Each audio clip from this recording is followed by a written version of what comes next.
Imagine there's no heaven. It's easy if you try. No hell below us.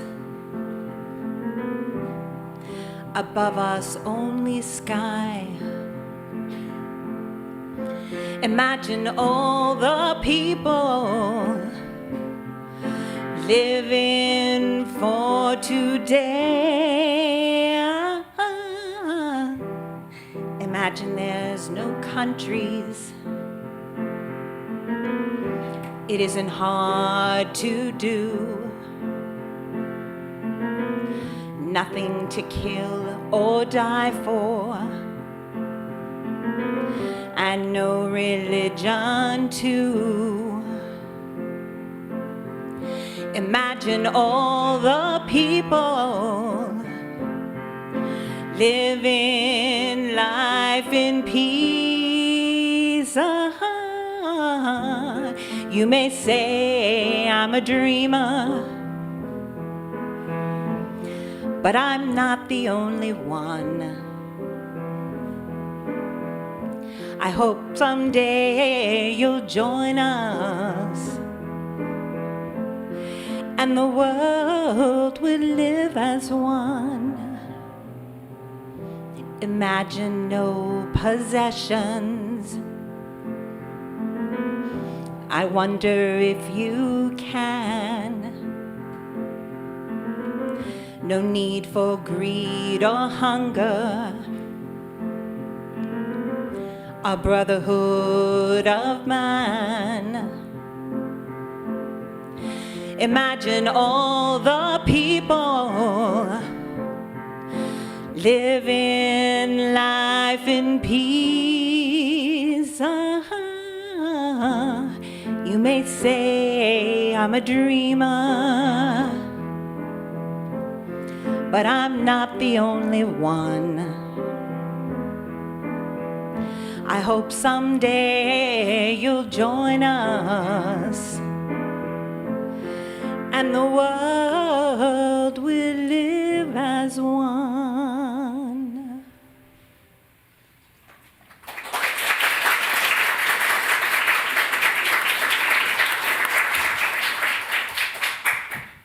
Welcome to Tapestry Readers Theater. Today, our 6 readers share their thoughts on the song Imagine by John Lennon and imagining in general. We hope at least one of us or more may touch you in some meaningful way. Building a Brotherhood by David Deering. John Lennon wrote his classic song Imagine in 1971 as a hope for people to show spirituality, unity, and abandon divisions of religion and nationality.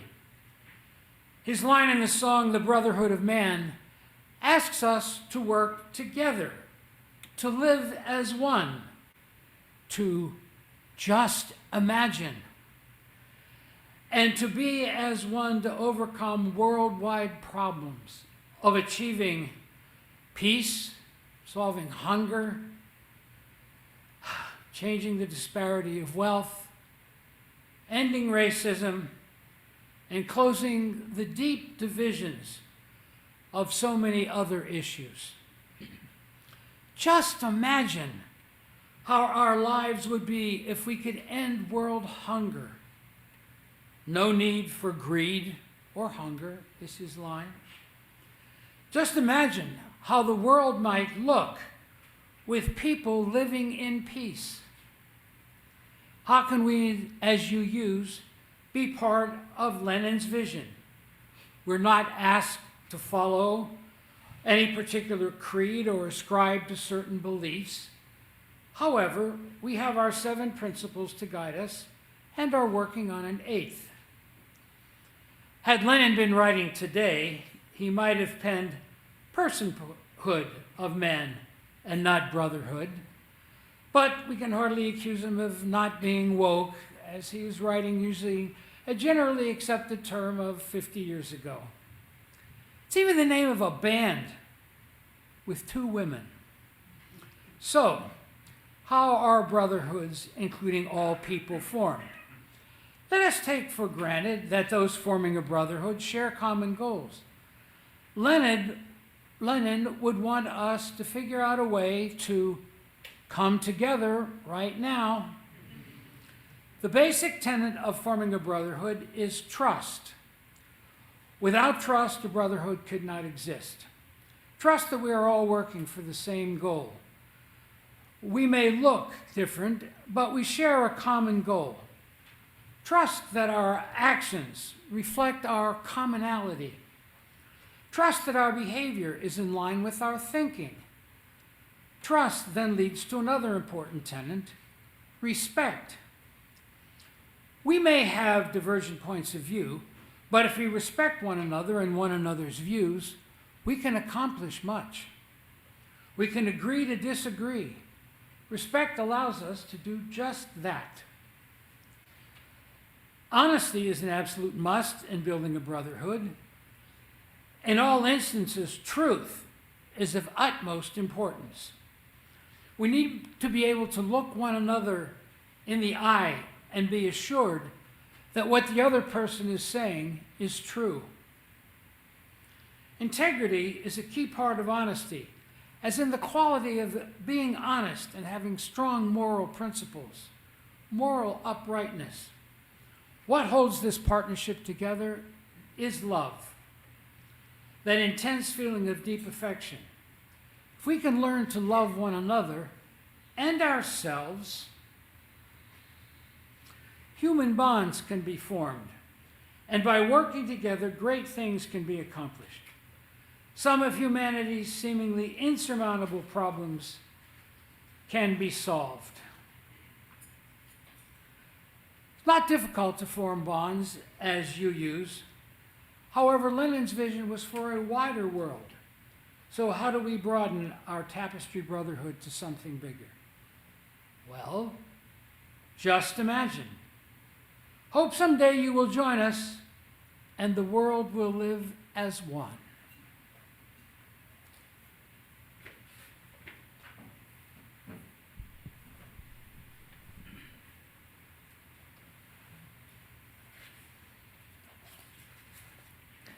In her poem, I Am of the Earth, poet Jennifer Healy takes us on an imaginative journey with our home planet. She imagines being in sync and at peace with the natural world. I Am of the Earth by Jennifer Healy. I walk among trees and know each for a friend. I see a history and imagine what secrets they keep, what wisdom they lend. To think I too can stand tall in the wind, can be still as a stone, or alive with the energy of the forest, its soul, yet remain calm like the plants who are meditating always. Roots easy in the soil, face turned to the sun, I too am a field of all possibilities. I am part of this world.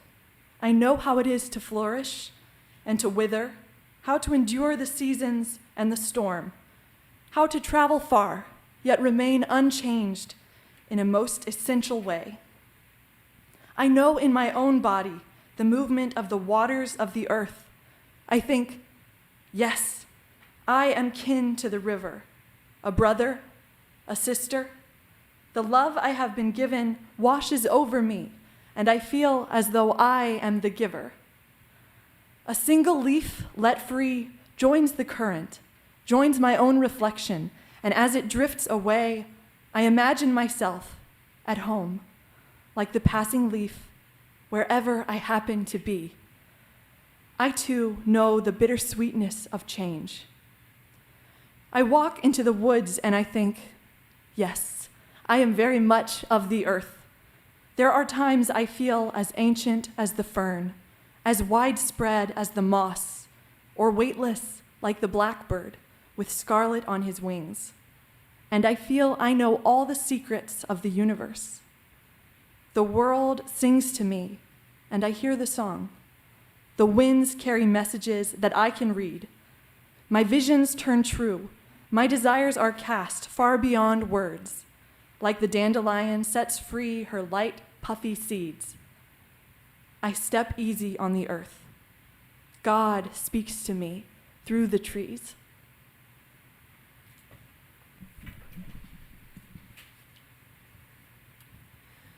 The following was written by Mickey Jackson, who couldn't be here today. So please imagine Mickey standing here reading you this. The powers of imagination have been important to me all my life, and I've particularly enjoyed them in studying literature. I once heard this rather ironic statement that is so very true. Fiction is the great lie that tells the truth about how the world lives. For me, poetry is the essence of literary imagination because it compresses so many ideas in imaginative images or situations, and it demands that we use our imaginations in responding to it. As another writer put it, poems have a way of adding nuance to the meaning of things. We know that many poets have expressed love in very imaginative ways. In the 17th century, John Donne wrote A Valediction Forbidding Mourning, a poem to his beloved wife when he needed to take a business trip and be away from her. He uses a gorgeous simile to compare their absence from one another, an ordinary compass that we use in geometry classes. He says their souls are like the two legs of the compass, always joined by their spiritual connection and forming a circle together, even though they are apart. He adds a bit of earthy imagery by saying the compass grows erect when these two legs are reunited. Love is not the only subject for which poets use their imagination. One of the 20th century beat poets, Allen Ginsberg, takes us on an imaginary journey in the poem A Supermarket in California.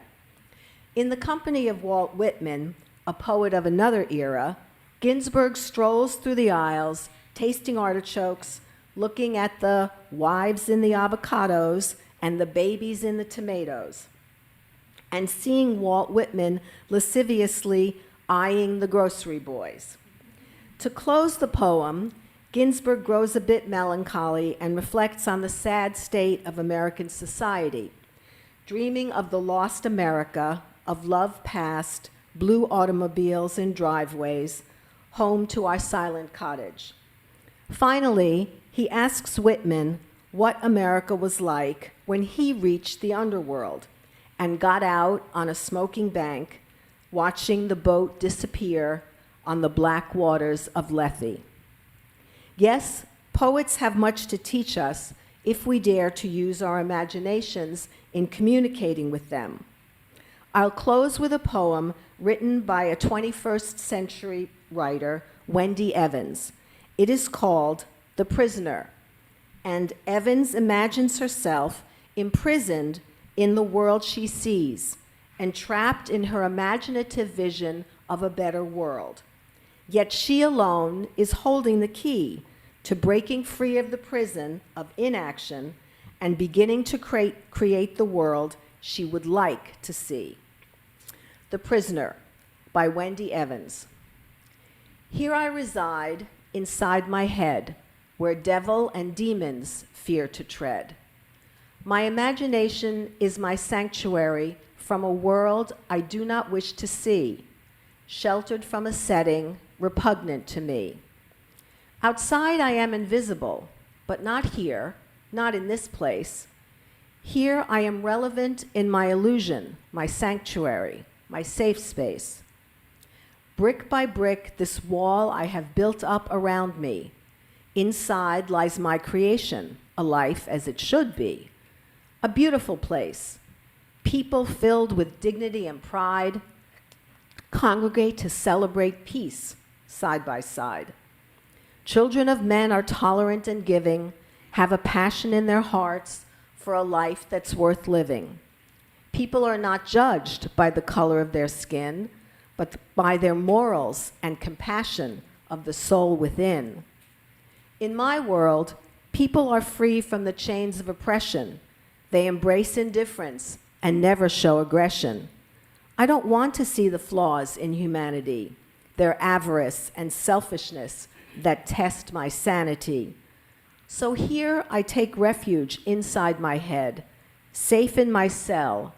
This is the place I have chosen to be, in my own prison, holding the key.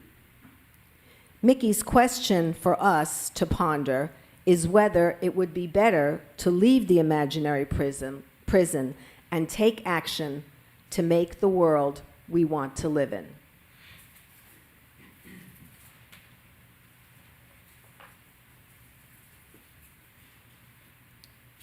What is Ubuntu? Ubuntu is an African philosophy that dates back to the 1800s. More recently, the concept was popularized by Nelson Mandela and Desmond Tutu. Its meaning is hard to define in Western terms.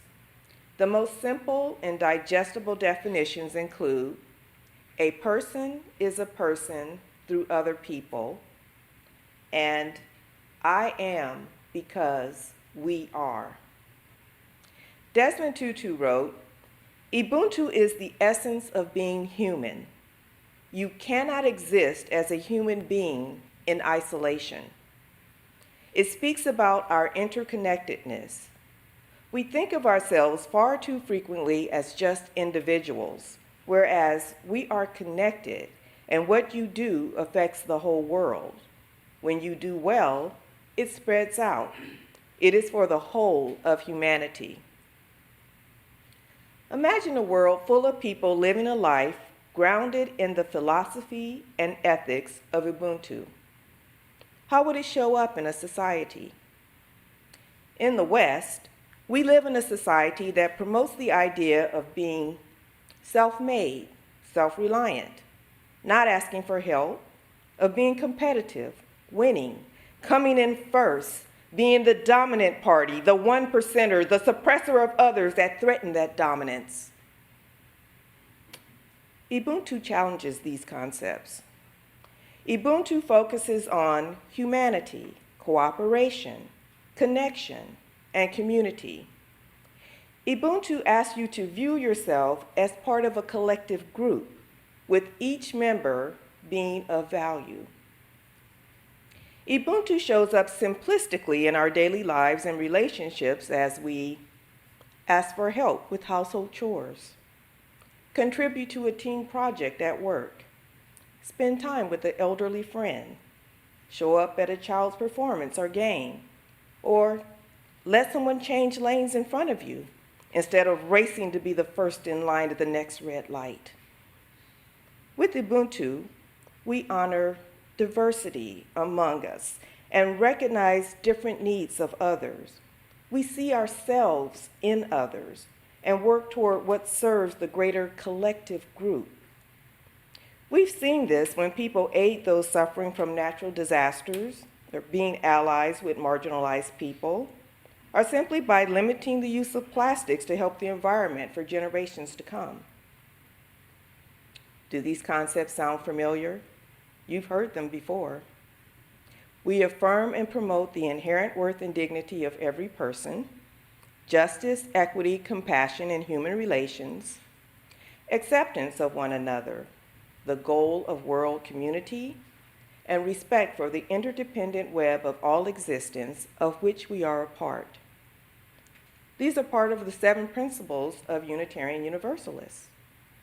These principles, if put into action and lived out on a daily basis, are the essence of Ubuntu. However, as Doug Mutter wrote in UU World, what we are really doing when we affirm and promote these principles is committing ourselves to imagine those visions into existence. He goes on to say, quote, "So, do I believe in the inherent worth and dignity of every person? No. I am committed to envisioning it. Together with others, I hope to imagine it so well, so convincingly, and so beautifully that the vision becomes viral and takes over the world. May it be so.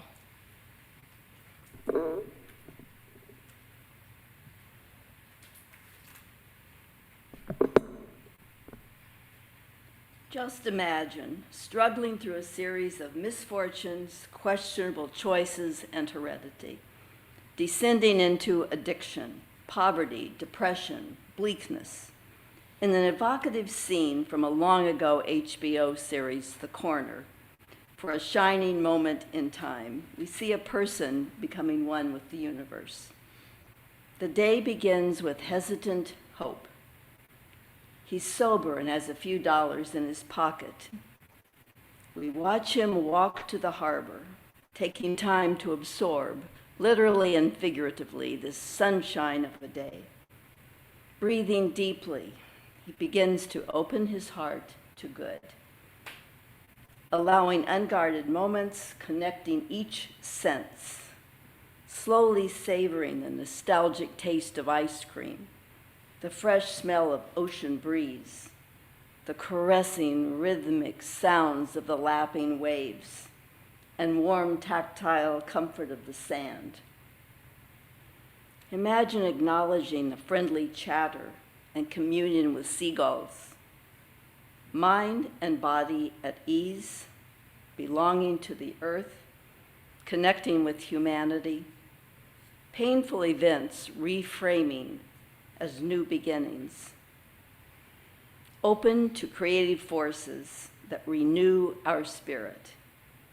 For a moment, encountering and sharing eternity.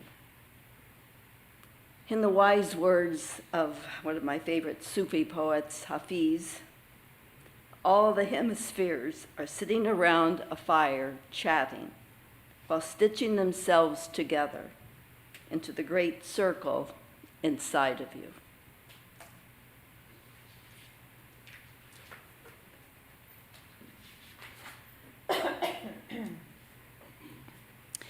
Imagination's limitations. When I was in middle school, I used to lie in bed at night and imagine the future with my perfect partner. He had dark hair, straight teeth, and flawless skin. At 30, I met my husband, who has none of these traits. 7 years later, Jake, our exuberant son, who did not like to sleep, was born. One evening when Jake was 10 months old, Brad prepared a lovely dinner, and just as we sat down to eat, Jake awoke. It required a Herculean effort on my part, stories, rocking, patience, time to get him back to sleep. When I returned to the table hours later, the magic of the moment was gone, the food was cold, Brad was frustrated. In an attempt to make the best of the situation and to express my gratitude for Jake, in spite of his sleeping challenges, I proclaimed, "I know sometimes it's tough raising Jake, but I can't imagine life without him." To which Brad immediately replied, "Well, then you don't have a very good imagination." The bluntness of his response shocked me. I love the arts, and I feel I have a rich imagination, but Brad's words struck a chord. There are limits to what we can imagine, and clearly I had come up against those limits. Adam Alter, author and assistant professor at NYU, praises the unique capacity of humans to imagine being something, someone, or somewhere else. But he notes that for all its sophistication, our capacity to imagine alternative states is far from perfect. In the realm of empathy in particular, we may discover the limitations of our imagination. Alter explains the concept of the cold to hot empathy gap, which describes the difficulty of imagining what it's like to be in a hot state when you're currently in a cold state. For instance, it's difficult to imagine what it's like to be famished, the hot state of being hungry, when you've just eaten a big meal, the cold state of not being hungry. Perhaps this example explains in part why wealthy, overfed people typically remain unmoved when asked to donate money and food to chronically underfed people half a world away. They're incapable of imagining the pain of chronic hunger because they're always full. Physicians are also incapable of comprehending the severity of their patient's pain, and patients similarly underestimate how painful upcoming procedures will be until they arrive. Additionally, people typically underestimate the pain of being bullied or socially excluded. Middle school teachers recommend that bullies be punished more harshly when the teachers themselves have earlier experienced social exclusion.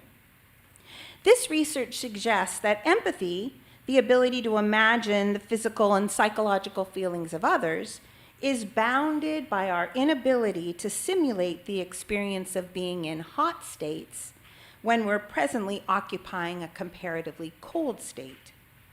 So, although imagination is an integral aspect of human experience, by realizing its limitations in regard to empathy, we empower ourselves to fill in the gaps where it falls short, recognizing that both imagination and reason are vital for people to flourish and for the world to live as one.